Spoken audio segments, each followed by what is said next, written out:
Ikaw si Doris, anak. Ibigay ko muna sa ito, anak ha, Doris. Ngayon, papanawagan ko sa inyo lahat na nandito mga anak. Huwag kayong gagawa ng gulo. Gondaro, sikura makatente ka na, sikura makasunto. Sumulat na ako kay Eddie Villanueva. Tendero, sikura makatente. Mahal namin ang bayang Pilipinas, mga anak. Ipaalam nyo to sa lahat ha, mga anak. Ipakita nyo sa TV ito dahil ito ang tamang panahon. Hindi ko ginawa noon ito kay Tony.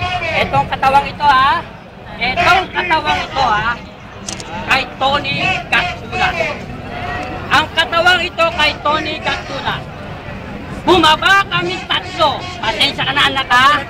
Oo, anak, pasensya ka na. Bumaba kami tatlo mga anak dito sa katawang ito. Ngayon, sino itong tatlong ito? Unang-una, Rizal. Pangalawa, Marco. Pangatlo, Ninoy. Ang tatlong ito mga anak, Joe Marni. Pinagsama na namin yan. Bakit Joe Marni? Jose Rizal, Marcos, Ninoy.